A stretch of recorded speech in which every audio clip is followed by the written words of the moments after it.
شروع اللہ کا نام لے کر جو بڑا مہربان نہایت رحم والا ہے۔ اے نبی، مجاہد لوگ تم سے غنیمت کے مال کے بارے میں دریافت کرتے ہیں کہ کیا حکم ہے۔ کہہ دو کہ غنیمت اللہ اور اس کے رسول کا مال ہے، تو اللہ سے ڈرو اور آپس میں صلح رکھو، اور اگر ایمان رکھتے ہو تو اللہ اور اس کے رسول کے حکم پر چلو۔ مومن تو وہ ہیں کہ جب اللہ کا ذکر کیا جاتا ہے تو ان کے دل ڈر جاتے ہیں، اور جب انہیں اس کی آیتیں پڑھ کر سنائی جاتی ہیں تو ان کا ایمان اور بڑھ جاتا ہے، اور وہ اپنے پروردگار پر بھروسہ رکھتے ہیں، اور وہ جو نماز قائم کرتے ہیں اور جو مال ہم نے ان کو دیا ہے اس میں سے نیک کاموں میں خرچ کرتے ہیں، یہی سچے مومن ہیں، اور ان کے لیے ان کے پروردگار کے ہاں بڑے بڑے درجے ہیں اور بخشش اور عزت کی روزی ہے۔ ان لوگوں کو اپنے گھروں سے اسی طرح نکلنا چاہیے تھا جس طرح تمہارے پروردگار نے تم کو تدبیر کے ساتھ اپنے گھر سے نکالا، اور اس وقت مومنوں کی ایک جماعت ناخوش تھی، وہ لوگ حق بات میں اس کے ظاہر ہونے کے بعد تم سے جھگڑنے لگے، گویا موت کی طرف ہانکے جاتے ہیں اور اسے دیکھ رہے۔ اور اس وقت کو یاد کرو جب اللہ تم سے وعدہ کرتا تھا کہ ابو سفیان اور ابو جہل کے 2 گروہوں میں سے ایک گروہ تمہارے لیے مغلوب ہو جائے گا، اور تم چاہتے تھے کہ جو قافلہ بے شان و شوکت یعنی بے ہتھیار ہے وہ تمہارے ہاتھ آ جائے، اور اللہ چاہتا تھا کہ اپنے فرمان سے حق کو قائم رکھے اور کافروں کی جڑ کاٹ دے، تاکہ سچ کو سچ اور جھوٹ کو جھوٹ کر دے، گو مشرک ناخوش ہی ہوں۔ جب تم لوگ اپنے پروردگار سے فریاد کرتے تھے تو اس نے تمہاری دعا قبول کر لی اور فرمایا کہ تسلی رکھو، ہم 1000 فرشتوں سے جو ایک دوسرے کے پیچھے آتے جائیں گے تمہاری مدد کریں گے، اور اس مدد کو اللہ نے محض بشارت بنایا تھا کہ تمہارے دل اس سے اطمینان حاصل کرے، اور مدد تو اللہ ہی کی طرف سے ہے، بے شک اللہ غالب ہے، حکمت والا ہے۔ جب اس نے تمہاری تسکین کے لیے اپنی طرف سے تمہیں نیند کی چادر اڑھا دی اور تم پر آسمان سے پانی برسا دیا تاکہ تم کو اس سے نہلا کر پاک کر دے اور شیطانی نجاست کو تم سے دور کر دے، اور اس لیے بھی کہ تمہارے دلوں کو مضبوط کر دے اور اس سے تمہارے پاؤں جمائے رکھے، جب تمہارا پروردگار فرشتوں کو ارشاد فرماتا تھا کہ میں تمہارے ساتھ ہوں، تم مومنوں کو تسلی دو کہ ثابت قدم رہیں، میں ابھی کافروں کے دلوں میں رعب و ہیبت ڈالے دیتا ہوں، سو ان کی گردنیں اڑا دو اور ان کی پور پور توڑ دو۔ یہ سزا اس لیے دی گئی کہ انہوں نے اللہ اور اس کے رسول کی مخالفت کی، اور جو شخص اللہ اور اس کے رسول کی مخالفت کرتا ہے تو اللہ بھی سخت عذاب دینے والا ہے۔ یہ مزہ تو یہاں چکھو، اور یہ سمجھ لو کہ کافروں کے لیے آخرت میں دوزخ کا عذاب بھی تیار ہے۔ اے اہل ایمان، جب میدان جنگ میں کفار سے تمہارا مقابلہ ہو تو ان سے پیٹھ نہ پھیرنا، اور جو شخص جنگ کے روز اس صورت کے سوا کہ لڑائی کے لیے کنارے کنارے چلے یعنی حکمت عملی سے دشمن کو مارے یا اپنی فوج میں جا ملنا چاہے، ان سے پیٹھ پھیرے گا تو سمجھو کہ وہ اللہ کے غضب میں گرفتار ہو گیا، اور اس کا ٹھکانہ دوزخ ہے، اور وہ بہت ہی بری جگہ ہے۔ پس تم لوگوں نے ان کفار کو قتل نہیں کیا بلکہ اللہ نے انہیں قتل کیا، اور اے نبی، جس وقت تم نے کنکریاں پھینکی تھیں تو وہ تم نے نہیں پھینکی تھی بلکہ اللہ نے پھینکی تھی۔ اس سے غرض یہ تھی کہ مومنوں کو اپنے احسانوں سے اچھی طرح آزما لے، بے شک اللہ سنتا ہے، جانتا ہے۔ ہوا بھی یوں ہی، اور کچھ شک نہیں کہ اللہ کافروں کی تدبیر کو کمزور کر دینے والا ہے۔ کافروں، اگر تم فیصلہ چاہتے ہو تو تمہارے پاس فیصلہ آ چکا، اگر تم اپنے افعال سے باز آ جاؤ تو تمہارے حق میں بہتر ہے، اور اگر پھر نافرمانی کرو گے تو ہم بھی پھر تمہیں عذاب کریں گے، اور تمہاری جماعت خواہ کتنی ہی بڑی ہو تمہارے کچھ بھی کام نہ آئے گی، اور اللہ تو مومنوں کے ساتھ ہے۔ اے ایمان والو، اللہ اور اس کے رسول کے حکم پر چلو اور اس سے روگردانی نہ کرو جبکہ تم سنتے بھی ہو، اور ان لوگوں جیسے نہ ہونا جو کہتے ہیں کہ ہم نے سن لیا مگر حقیقت میں نہیں سنتے۔ کچھ شک نہیں کہ اللہ کے نزدیک تمام جانداروں میں بدترین وہ بہرے گونگے لوگ ہیں جو عقل سے کام نہیں لیتے، اور اگر اللہ ان میں خیر کی طلب دیکھتا تو ان کو سننے کی توفیق بخشتا، اور اگر یوں ہی انہیں سنوا دیتا تو وہ منہ پھیر کر بھاگ جاتے۔ مومنوں، اللہ اور اس کے رسول کا حکم قبول کرو، جبکہ رسول تمہیں ایسے کام کے لیے بلاتے ہیں جو تم کو زندگی جاوداں بخشتا ہے، اور جان رکھو کہ اللہ آدمی اور اس کے دل کے درمیان حائل ہو جاتا ہے، اور یہ بھی کہ تم سب اس کے روبرو جمع کیے جاؤ گے۔ اور اس فتنے سے ڈرو جو خصوصیت کے ساتھ انہی لوگوں پر واقع نہ ہوگا جو تم میں گناہگار ہیں، اور جان رکھو کہ اللہ سخت عذاب دینے والا ہے۔ اور اس وقت کو یاد کرو جب تم زمین مکہ میں قلیل اور ضعیف سمجھے جاتے تھے اور ڈرتے رہتے تھے کہ لوگ تمہیں اڑا نہ لے جائیں، یعنی ختم نہ کر دیں، تو اس نے تم کو جگہ دی اور اپنی مدد سے تم کو تقویت بخشی اور پاکیزہ چیزیں کھانے کو دیں تاکہ اس کا شکر کرو۔ اے ایمان والو، نہ تو اللہ اور رسول سے خیانت کرو اور نہ اپنی امانتوں میں خیانت کرو، اور تم ان باتوں کو جانتے ہو، اور جان رکھو کہ تمہارا مال اور اولاد بڑی آزمائش ہے، اور یہ کہ اللہ کے پاس نیکیوں کا بڑا ثواب ہے۔ مومنو، اگر تم اللہ سے ڈرو گے تو وہ تمہارے لیے حق و باطل کا فرق ظاہر کر دے گا اور تمہارے گناہ مٹا دے گا اور تمہیں بخش دے گا، اور اللہ بڑے فضل والا ہے۔ اور اس وقت کو یاد کرو جب کافر لوگ تمہارے بارے میں چال چل رہے تھے کہ تم کو قید کر دیں یا جان سے مار دیں یا وطن سے نکال دیں، تو ادھر تو وہ چال چل رہے تھے اور ادھر اللہ تدبیر کر رہا تھا، اور اللہ بہترین تدبیر کرنے والا ہے۔ اور جب ان کو ہماری آیتیں پڑھ کر سنائی جاتی ہیں تو کہتے ہیں یہ کلام ہم نے سن لیا ہے، اگر ہم چاہیں تو اسی طرح کا کلام ہم بھی کہہ دیں، اور یہ ہے ہی کیا، صرف اگلے لوگوں کی حکایتیں ہیں۔ اور جب انہوں نے کہا کہ اے اللہ، اگر یہ قرآن تیری طرف سے برحق ہے تو ہم پر آسمان سے پتھر برسا یا کوئی اور تکلیف دینے والا عذاب بھیج دے۔ اور اللہ ایسا نہ تھا کہ جب تک اے پیغمبر تم ان میں تھے انہیں عذاب دیتا، اور نہ ایسا ہے کہ وہ تو بخشش مانگیں اور اللہ انہیں عذاب دے۔ اور اب ان کے لیے کون سی وجہ ہے کہ وہ انہیں عذاب نہ دے، جبکہ وہ مسجد حرام میں نماز پڑھنے سے روکتے ہیں، جبکہ وہ اس مسجد کے متولی بھی نہیں ہیں۔ اس کے متولی تو صرف پرہیزگار ہیں، لیکن ان میں کے اکثر نہیں جانتے۔ اور ان لوگوں کی نماز خانہ کعبہ کے پاس سیٹیاں اور تالیاں بجانے کے سوا کچھ نہ تھی، تو تم جو کفر کرتے تھے اب اس کے بدلے عذاب کا مزہ چکھو۔ جو لوگ کافر ہیں اپنا مال خرچ کرتے ہیں کہ لوگوں کو اللہ کے رستے سے روکیں،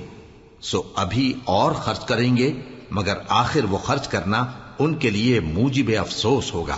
اور وہ مغلوب ہو جائیں گے، اور کافر لوگ دوزخ کی طرف ہانکے جائیں گے تاکہ اللہ پاک سے ناپاک کو الگ کر دے اور ناپاک کو ایک دوسرے پر رکھ کر ایک ڈھیر بنا دے، پھر اس کو دوزخ میں ڈال دے۔ یہی لوگ خسارہ پانے والے ہیں۔ اے پیغمبر، کفار سے کہہ دو کہ اگر وہ اپنے افعال سے باز آ جائیں تو جو ہو چکا وہ انہیں معاف کر دیا جائے گا، اور اگر پھر وہی حرکات کرنے لگیں گے تو اگلے لوگوں کا جو طریقہ جاری ہو چکا ہے وہی ان کے حق میں بھی برتا جائے گا۔ اور ان لوگوں سے لڑتے رہو یہاں تک کہ فتنہ یعنی کفر کا فساد باقی نہ رہے اور دین سب اللہ ہی کا ہو جائے، اور اگر وہ باز آ جائیں تو اللہ ان کے کاموں کو دیکھ رہا ہے، اور اگر روگردانی کریں تو جان رکھو کہ اللہ تمہارا حمایتی ہے، اور وہ خوب حمایتی اور خوب مددگار ہے۔ اور جان رکھو کہ جو مال غنیمت تم کفار سے حاصل کرو اس میں سے 5واں حصہ اللہ کا اور اس کے رسول کا اور اہل قرابت اور یتیموں کا اور محتاجوں کا اور مسافروں کا ہے۔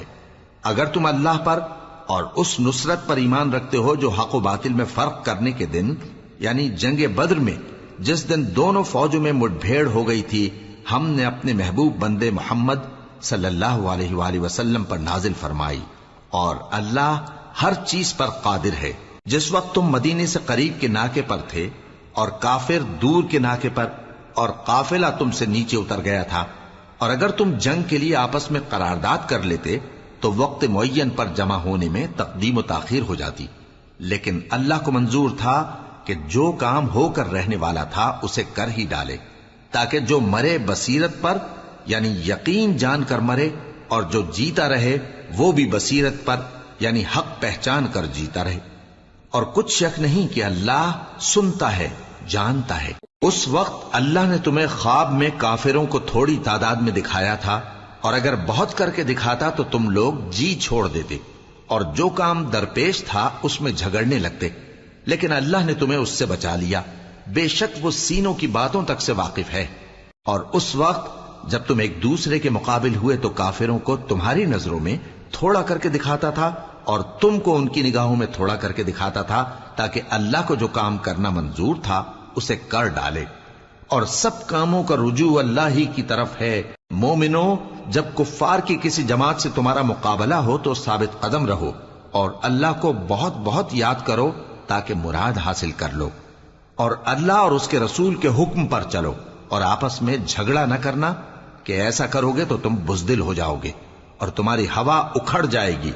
اور صبر سے کام لو کہ اللہ صبر کرنے والوں کا مددگار ہے۔ اور ان لوگوں جیسے نہ ہونا جو اتراتے ہوئے یعنی حق کا مقابلہ کرنے کے لیے اور لوگوں کو دکھانے کے لیے گھروں سے نکل آئے اور لوگوں کو اللہ کی راہ سے روکتے ہیں، اور جو اعمال یہ کرتے ہیں اللہ ان کا احاطہ کیے ہوئے ہے۔ اور جب شیطان نے ان کے اعمال ان کو آراستہ کر دکھائے اور کہا کہ آج کے دن لوگوں میں سے کوئی تم پر غالب نہ ہوگا اور میں تمہارا رفیق ہوں، لیکن جب دونوں فوجیں ایک دوسرے کے مقابل صف آرا ہوئیں تو پسپا ہو کر چل دیا اور کہنے لگا کہ مجھے تم سے کوئی واسطہ نہیں، میں تو ایسی چیزیں دیکھ رہا ہوں جو تم نہیں دیکھ سکتے، مجھے تو اللہ سے ڈر لگتا ہے اور اللہ سخت عذاب کرنے والا ہے۔ اس وقت منافق اور کافر جن کے دلوں میں بیماری تھی کہتے تھے کہ ان لوگوں کو ان کے دین نے مغرور کر رکھا ہے، اور جو شخص اللہ پر بھروسہ رکھتا ہے تو اللہ غالب ہے، حکمت والا ہے۔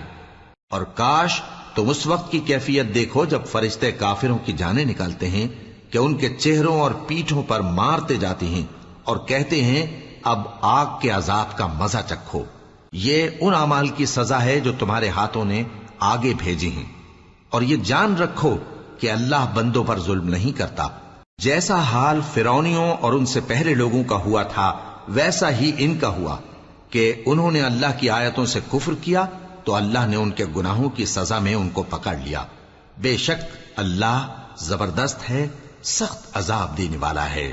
یہ اس لیے کہ جو نعمت اللہ کسی قوم کو دیا کرتا ہے جب تک وہ خود اپنے دلوں کی حالت نہ بدل ڈالیں اللہ اسے نہیں بدلا کرتا، اور اس لیے کہ اللہ سنتا جانتا ہے۔ جیسا حال فرعونیوں اور ان سے پہلے لوگوں کا ہوا تھا ویسا ہی ان کا ہوا۔ انہوں نے اپنے پروردگار کی آیتوں کو جھٹلایا تو ہم نے ان کو ان کے گناہوں کے سبب ہلاک کر ڈالا اور فرعونیوں کو ڈبو دیا، اور وہ سب ظالم تھے۔ جانداروں میں سب سے بدتر اللہ کے نزدیک وہ لوگ ہیں جو کافر ہیں، سو وہ ایمان نہیں لاتے۔ جن لوگوں سے تم نے صلح کا عہد کیا ہے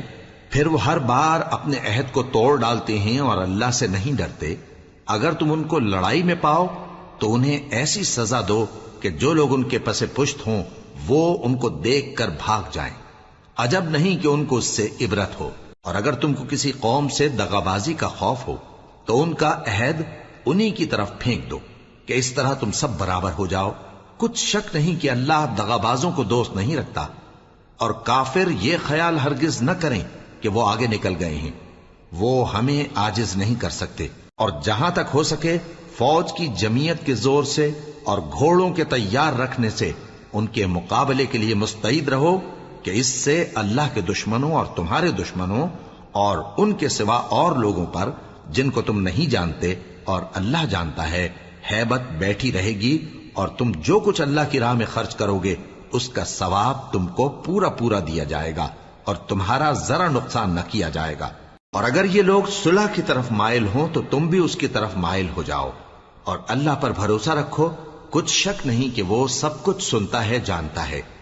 اور اگر یہ چاہیں کہ تم کو فریب دیں تو اللہ تمہیں کفایت کرے گا، وہی تو ہے جس نے تم کو اپنی مدد سے اور مسلمانوں کی جمعیت سے تقویت بخشی اور ان کے دلوں میں الفت پیدا کر دی، اور اگر تم دنیا بھر کی دولت خرچ کرتے تب بھی ان کے دلوں میں الفت پیدا نہ کر سکتے، مگر اللہ ہی نے ان میں الفت ڈال دی، بے شک وہ زبردست ہے، حکمت والا ہے۔ اے نبی، اللہ تم کو اور مومنوں کو جو تمہارے پیرو ہیں کافی ہے۔ اے نبی، مسلمانوں کو جہاد کی ترغیب دو۔ اگر تم میں 20 آدمی ثابت قدم رہنے والے ہوں گے تو 200 کافروں پر غالب رہیں گے، اور اگر 100 ایسے ہوں گے تو 1000 پر غالب رہیں گے، اس لیے کہ کافر ایسے لوگ ہیں کہ کچھ بھی سمجھ نہیں رکھتے۔ اب اللہ نے تم پر سے بوجھ ہلکا کر دیا اور معلوم کر لیا کہ ابھی تم میں کسی قدر کمزوری ہے، پس اگر تم میں 100 ثابت قدم رہنے والے ہوں گے تو وہ 200 پر غالب رہیں گے، اور اگر 1000 ہوں گے تو اللہ کے حکم سے 2000 پر غالب رہیں گے، اور اللہ ثابت قدم رہنے والوں کا مددگار ہے۔ پیغمبر کو شایع نہیں کہ اس کے قبضے میں قیدی رہیں جب تک کافروں کو قتل کر کے زمین میں کثرت سے خون نہ بہا دے۔ تم لوگ دنیا کے مال کے طالب ہو اور اللہ آخرت کی بھلائی چاہتا ہے، اور اللہ غالب ہے، حکمت والا ہے۔ اگر اللہ کا حکم پہلے نہ ہو چکا ہوتا تو جو فدیہ تم نے لیا ہے اس کے بدلے تم پر بڑا عذاب نازل ہوتا۔ اب جو مال غنیمت تمہیں ملا ہے اسے کھاؤ کہ وہ تمہارے لیے حلال طیب ہے، اور اللہ سے ڈرتے رہو، بے شک اللہ بخشنے والا ہے، مہربان ہے۔ اے پیغمبر، جو قیدی تمہارے قبضے میں یعنی گرفتار ہیں ان سے کہہ دو کہ اگر اللہ تمہارے دلوں میں نیکی معلوم کرے گا تو جو مال تم سے چھن گیا ہے اس سے بہتر تمہیں عنایت فرمائے گا اور تمہارے گناہ بھی معاف کر دے گا، اور اللہ بخشنے والا ہے، مہربان ہے۔ اور اگر یہ لوگ تم سے دغا کرنا چاہیں گے تو یہ پہلے ہی اللہ سے دغا کر چکے ہیں، تو اس نے ان کو تمہارے قبضے میں کر دیا، اور اللہ دانا ہے، حکمت والا ہے۔ جو لوگ ایمان لائے اور جنہوں نے ہجرت کی اور اللہ کی راہ میں اپنے مال اور جان سے لڑے، وہ اور جنہوں نے ہجرت کرنے والوں کو جگہ دی اور ان کی مدد کی، وہ آپس میں ایک دوسرے کے رفیق ہیں۔ اور جو لوگ ایمان تو لے آئے لیکن ہجرت نہیں کی، تو جب تک وہ ہجرت نہ کریں تم کو ان کی رفاقت سے کچھ سروکار نہیں، اور اگر وہ تم سے دین کے معاملات میں مدد طلب کریں تو تم کو مدد کرنی لازم ہے، مگر ان لوگوں کے مقابلے میں کہ تم میں اور ان میں صلح کا عہد ہو مدد نہیں کرنی چاہیے، اور اللہ تمہارے سب کاموں کو دیکھ رہا ہے۔ اور جو لوگ کافر ہیں وہ بھی ایک دوسرے کے رفیق ہیں۔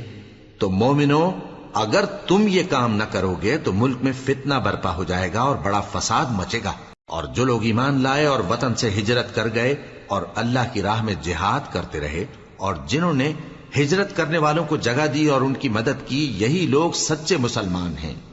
ان کے لیے اللہ کے ہاں بخشش اور عزت کی روزی ہے۔ اور جو لوگ بعد میں ایمان لائے اور وطن سے ہجرت کر گئے اور تمہارے ساتھ ہو کر جہاد کرتے رہے، وہ بھی تمہیں میں سے ہیں۔